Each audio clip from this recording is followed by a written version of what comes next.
Okay, so you want to go into an orbit around a planet or a star or, I don't know, your neighbor, whatever. That's your choice. We're looking at orbital velocities here, and these orbital velocities specifically for a circular orbital velocity. We're not going to get into anything with ellipses at the moment. But a circular orbital velocity is a kind of easy thing that we can arrive at here. What we have to once again think about is a force acting between a star and its host planet. So here we go. Here's the sun. Here's Earth. Earth is whoop going around the sun like that. And if we think about the force interaction between them, you guessed it, that's gravity. But luckily for Earth, this creates a centripetal force on us, and that gives us a centripetal acceleration, which is mv squared over r. And luckily, this has to equal gmm over r squared.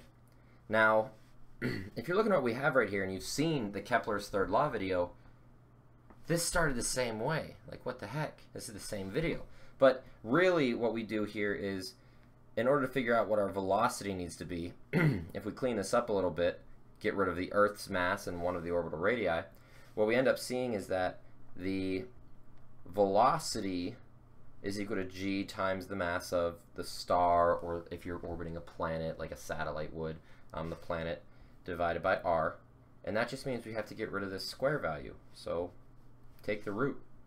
That right there just gives us that the orbital velocity, or the velocity that you need to stay in orbit at a specific radius, equals the square root of gm over r, where this mass is the mass of the orbited body, and this is the distance away from the center.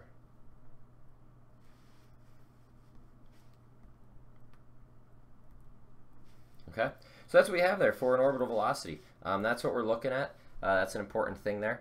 And once again, this is for a circular orbit. For ellipses, things start getting a little different. You have to use something known as the vis-viva equation, which is like a conservation of energy approach. But this is for a nice little circular motion, and what we can see for an orbital velocity there. That's it. It's that quick. It's that simple. It's just boom, done. Is that?